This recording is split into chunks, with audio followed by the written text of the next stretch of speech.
Dan masalahnya mengatasnamakan IBHRS untuk mengajak orang lain.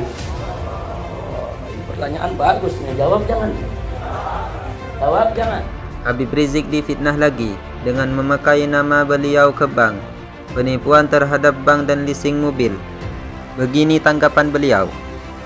Ada kasus yang harus saya jawab hari ini ya ikhwan. Dari jamaah kita juga ini saudara dari Jawa Timur. Di sini ada penipuan bank dan leasing mobil di Jawa Timur. Penipuan bank dan leasing mobil di Jawa Timur dilakukan oleh beberapa orang dengan alasan ghanimah perang terhadap riba. Ghanimah perang terhadap riba. Kemudian masalahnya mengatasnamakan IBHRS untuk mengajak orang lain. Pertanyaan bagus nih, jawab jangan. Jawab jangan. Saudara, saya tidak mengajarkan umat untuk merampok bank, menipu bank, saudara enggak. Tapi kalau saya mengajak umat tenggelamkan bank-bank riba, ya. Dengan jalan bagaimana? Dengan jalan jangan nyimpan duit di bank riba. Nah, jangan kerja di bank riba. Jangan ngambil pinjaman di bank riba. Ya, itu cara yang benar, cara yang sehat, cara yang tidak melanggar undang-undang. Kira-kira jelas tidak? Nah, kemudian mengenai leasing, ini menarik. Dulu di Jawa Barat, ini pernah ada kejadian nih, Ki Maksum ini. Di Jawa Barat, kurang lebih 10 tahun yang lalu, kan nggak salah. 10 tahun yang lalu ya kawan. Jadi banyak tukang ojek di Jawa Barat. Dulu belum ada tuh kayak sekarang. Ada Grab, ada Gojek, belum ada. Belum lahir tuh, belum nggak salah dulu belum ada. Masih ojek di kampung-kampung ya kawan. Banyak di kampung-kampung masyarakat desa jadi tukang ojek ngambil motor kredit di leasing. Nah, dia ambil motor kredit, saudara, kemudian motor itu dijadikan sebagai modal dia untuk cari nafkah. Kasih makan istrinya, kasih makan anaknya, dia ngojek sehari-hari, dia ikhwan. Nah, dia wajib membayar. Ada yang bayarnya harian, leasingnya, ada yang bayarnya bulanan. Ada harian, ada mingguan, ada bulanan. Dia bayar tuh ke leasing. Pokoknya dipermudahlah oleh leasing, gak pakai DP, cukup KTP dikasih ya ikhwan. Nah, kemudian di tengah perjalanan daripada kredit dengan leasing tersebut, banyak orang-orang desa tadi nggak mampu bayar kreditnya.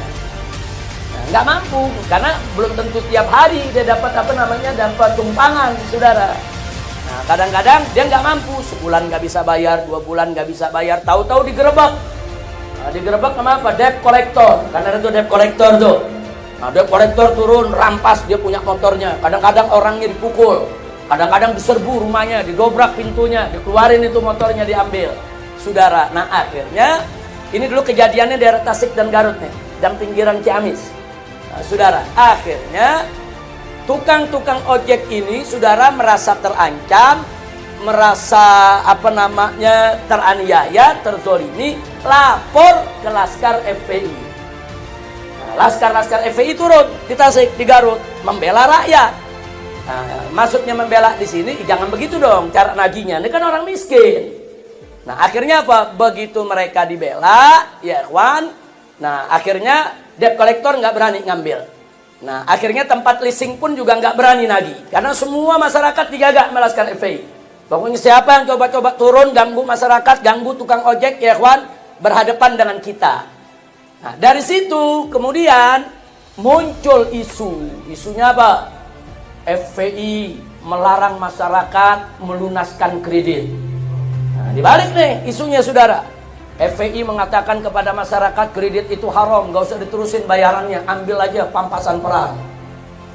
Ini dikembangkan, saudara, sebagai fitnah. Entah siapa yang menyebarluaskan itu, saudara. Nah, sampai-sampai akhirnya PT Astra yang di Jakarta pusatnya minta bantuan MUI, ya, MUI pusat. Nah, kemudian dikirimlah oleh MUI pusat beberapa anggota DSN. DSN itu Dewan Syariat Nasional. Dikirimlah beberapa kiai, doktor, mendampingi PT Astra datang ke rumah saya, di ruang rumah saya sana ya Pak. Mereka datang, mereka tabayun, mau melakukan konfirmasi apa betul FPI punya sikap semacam itu. Nah mereka cerita, Habib, ini kami banyak melisingkan di Jawa Barat, bukan di Tasik saja, di Jawa Barat. Nah, sekarang rame-rame mereka ngambil motor, sekarang nggak ada yang mau bayar Habib. Nah, kenapa mereka nggak mau bayar? Ya karena mereka bilang leasing ini kan haram. Jadi mereka ambil itu motor, begitu dapat nggak mau bayar, mereka bilang itu pampasan perang. Terus katanya fatwa dari Habib Rizik. Begini kejadiannya saudara. Nah, jadi saya sampaikan kepada mereka, saya sudah cek kejadian tersebut, saya sudah tanya ke FPI Ciamis, FPI Tasik, FPI Garut, FPI Jawa Barat, duduk perkaranya. Saya ceritakan yang tadi, duduk perkara. Jadi duduk perkaranya ini bukan soal mereka nggak mau bayar ini dijadikan sebagai pampasan perang, bukan. Anda ini pihak Astra terlalu kasar memperlakukan rakyat kecil. Mereka bukan nggak mau bayar, tapi mereka minta ditambah kasih waktu. Yang tadinya kreditnya mungkin kegedean, mereka minta diturunin. Jadi bukan mereka nggak mau bayar.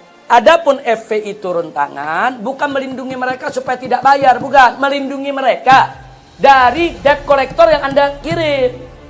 Dan Anda itu mengirim debt collector, maaf, dari suku lain. Ini orang Sunda marah. Nah, saya nggak perlu sebut sukunya. Dari suku lain, saudara, preman-preman dikumpulkan untuk merampas motor para tukang ojek tadi. Ini bisa perang antar suku, ini bahaya. Jadi cara Anda menangani masalah nggak betul, begitu caranya. Jadi FPI ini nggak pernah mengeluarkan fatwa itu pampasan perang. Nah, jadi kita sampaikan. Akhirnya dari MUI juga jelas. Makanya saya bersyukur mereka tuh tabayun dulu, tanya dulu, saudara. Nggak langsung percaya. Ini kan pertanyaannya sama nih di Jawa Timur sekarang nih. Tuduhannya begitu. Nah, jadi saya jelaskan kepada mereka, ada solusi. Mereka tanya, Habib bagaimana solusinya supaya mereka tetap mau bayar? Ya ada solusinya. Satu, Anda dengar keluhan mereka apa? Kesulitan bayarnya di mana? Nah, kalau mereka minta dikurangi, ya kalau Anda bisa kurangi. Nah, ini kan masyarakat kecil. Mereka cuma satu-satunya tuh alat untuk cari nafkah. Mereka nggak punya kebun, mereka nggak punya apapun lagi, cuma ngojek. Itu untuk makan anak istrinya. Syukur-syukur kalau Anda bebaskan. Nah, anggap aja itu sebagai hadiah atau dana sosial. Anda kan suka melakukan bakti sosial. Nyumbang sekian miliar ke sana, nyumbang sekian miliar ke sana. Kenapa nggak nyumbang ini ke orang-orang kecil yang udah nggak mampu bayar? Satu, solusi. Atau dua, kalau Anda nggak mau sumbang, kurangi dia punya iurannya. Tambah dia punya waktunya. Supaya mereka ringan untuk bayarnya. Itu yang kedua. Dan kemudian yang ketiga, kita kasih solusi juga. Yang ketiga, Anda buat leasing syariat. Sebab leasing yang Anda tebar ke tengah-tengah masyarakat, ini leasing haram, leasing riba. Kebetulan di situ ada MUI, ada DSN. Anda buat dong formatnya.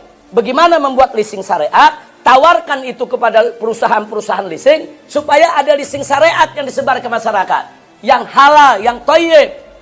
Dan akhirnya mereka terima ya, Pak. Jadi dari Astra ini akhirnya terima solusi-solusi yang tadi. Ada sebagian yang dibebaskan, ada sebagian yang dikurangi bayarannya, dan kemudian mereka membuka leasing syariat di bawah pengawasan MUI dengan Dewan Syariat.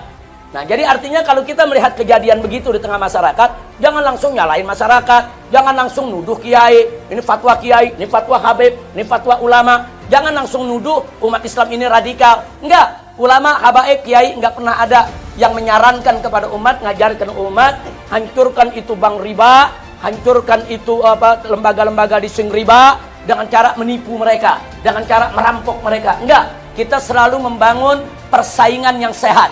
Oh, bagaimana cara kita merontokkan bank-bank riba, lembaga-lembaga keuangan riba? Maka umat Islam kita ajak jauhi segala bentuk riba. Jangan nyimpen duit di bank riba, jangan minjem uang dari bank riba, jangan kerja di bank riba, jangan berkomunikasi dengan bank riba, kecuali kalau terpaksa. Kalau terpaksa darurat ada kaidahnya. Ad-darurat tubihul mahdurat. Tanpa kedaruratan tinggalkan bank riba. Begitulah cara umat Islam yang kita ajarkan untuk merontokkan lembaga-lembaga keuangan riba. Jadi kalau ada yang mengatakan seperti yang ditanya tadi, bohong. Saya nggak pernah mengajarkan umat seperti ini. Ini nggak benar. Jadi kalau Anda nggak suka dengan bank riba, nggak usah rampok mereka, nggak usah nipu mereka, saudara. Itu yang kita ajarkan ya ikhwan. Jadi kalau Anda nggak mau bank riba ini menjamur, leasing riba ini menjamur, jangan saudara, jangan ngutang ke lembaga keuangan riba. Jangan minjem duit dari lembaga keuangan riba. Jangan kredit barang apapun dari lembaga keuangan riba. Jangan simpen duit ke lembaga keuangan riba, saudara. Silakan masukkan ke lembaga keuangan syariat, lembaga keuangan yang tanpa riba. Masukkan ke lembaga-lembaga keuangan yang halalan thayyiban. Kira-kira jelas tidak? Jadi kalau besok-besok ada yang mengatakan Habib Rizik suruh ngerampok bank, fitnah bukan? Fitnah bukan? Apa pernah saya suruh rampok bank? Ada umat Islam di sini di mimbar-mimbar saya suruh rampok bank, ada tidak? Ada saya suruh nipu leasing, ada nipu leasing? Enggak ada. Jadi kalau ada pertanyaan semacam ini, saya pastikan di sini bahwa yang menyebarkan pendapat-pendapat semacam ini, saudara, mereka bukan berada di jalan yang benar. Dan kalau apalagi mereka menisbahkan kepada saya, itu merupakan fitnah, hoax, dan ini harus diluruskan. Mudah-mudahan Allah berikan taufik dan hidayah kepada mereka.